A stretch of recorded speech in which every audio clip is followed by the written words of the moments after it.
বন্ধুরা, আজকে একটা দারুণ রেসিপি নিয়ে এসেছি তোমাদের সামনে। এই দেখো, অনেক রকমের সবজি কুটে নিয়ে এসেছি। তার মধ্যে আলু আছে, ক্যাপসিকাম আছে, পটল আছে, গাজর আছে, বেগুন আছে, আর আছে এই পাকা তেঁতুল। এই দেখো, জলে ভিজিয়ে রেখেছি। এটা আমি জল ভালো করে চটকে তেঁতুলের জলটা নেবো। এই সব রকম সবজি দিয়ে করব আজকে। মানে আমি এটা নাম দিয়েছি পাঁচমিশালি তেঁতুল পোস্ত। এটাতে পোস্ত পড়বে, তাই জন্য যেমন সুস্বাদু হবে তেমন হচ্ছে জিনিসটা খেতে, মানে এতটাই ভালো হবে। তোমরা রেসিপিটা দেখো, দেখলেই বুঝতে পারবে।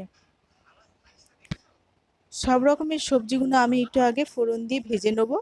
শুধু লাউ আর বেগুনটাকে পরে ভাজবো। যেহেতু তেঁতুল পোস্ত, তাই জন্য এর মধ্যে আমি সর্ষে শুকনো লঙ্কা ফোড়ন দিলাম। ফোড়নটাকে একটু ভাজা ভাজা করে নিচ্ছি। তারপরে একে একে সব সবজিগুলো এর মধ্যে তেলের মধ্যে দিয়ে দেবো।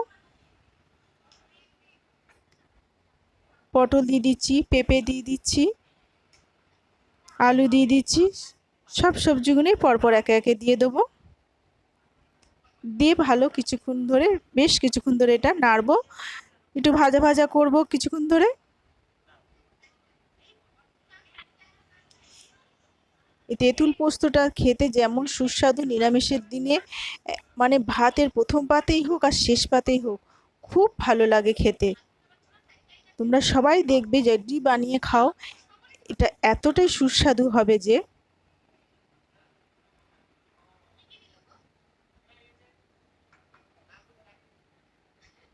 বেশ কিছুক্ষণ ধরে এটাকে ভেজে নিয়েছি সব সবজিগুলো। এরপরে এর মধ্যে আমি বাকি যে লাউ আর বেগুনটা আছে এর মধ্যে মিশিয়ে দেবো।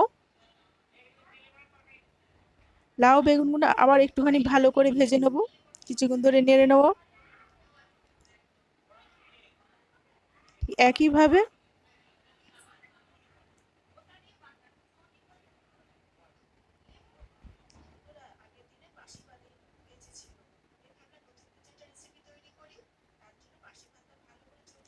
বেশ কিছুক্ষণ ধরে এটা নাড়বো।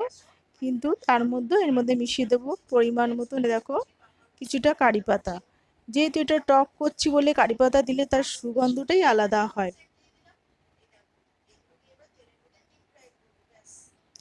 পরিমাণ মতন নুন দিয়ে দিলাম, আর একটু হলুদ।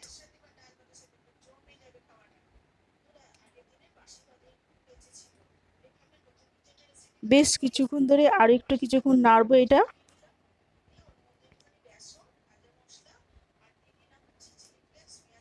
যতক্ষণ ধরে এটা বেশি নাড়া হবে, সবজিটা তত ভালো মজবে, খেতেও তত টেস্ট হবে।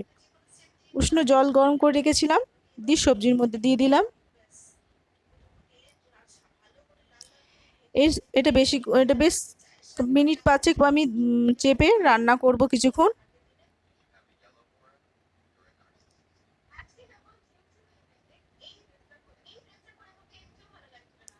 10 মিনিট পর ফিরে আসছি। ততক্ষণের মধ্যে আমরা পোস্তটা বেটে নিই।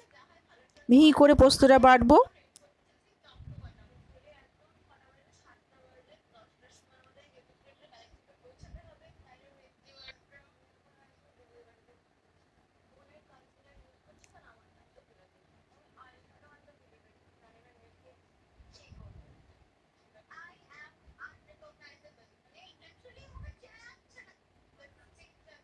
এই তেঁতুল পোস্ত রেসিপিটা তোমরা কে কজনে খেয়েছো অতি অবশ্যই আমাকে জানিও।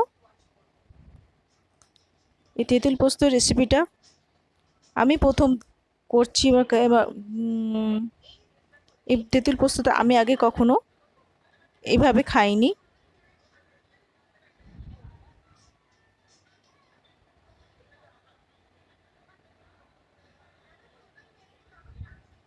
পোস্তটা আমার সব মিহি করে বাটা হয়ে গেছে, আমি তুলে রাখছি।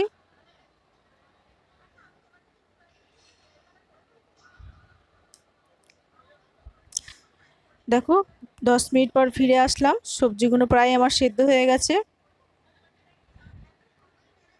খুব ভালোভাবে এগুলো সেদ্ধ হয়েছে।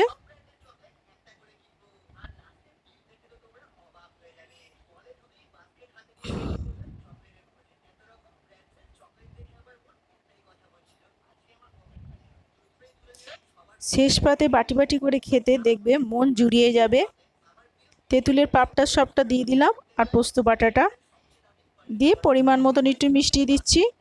টক মিষ্টি ব্যালেন্সটা ঠিক মতন না হলে তরকারির স্বাদটা ভালো মতন হয় না। টক মিষ্টি ব্যালেন্সটা পরিমাণ মতন হওয়া চাই, তবেই তরকারির স্বাদটা ফুটবে। ব্যাস আর কিছুক্ষণ ধরে একটু ফোটালেই আমার তরকারিটা হয়ে যাবে। আজকের রেসিপিটা কেমন লাগলো তোমরা অতি অবশ্যই আমাকে জানিও।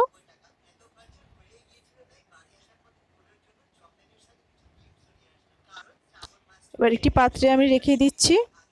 এরকমই আবার অনেক রেসিপি নিয়ে তোমাদের সাথে দেখা করব। দেখা হচ্ছে কোনো নেক্সট ভিডিওতে।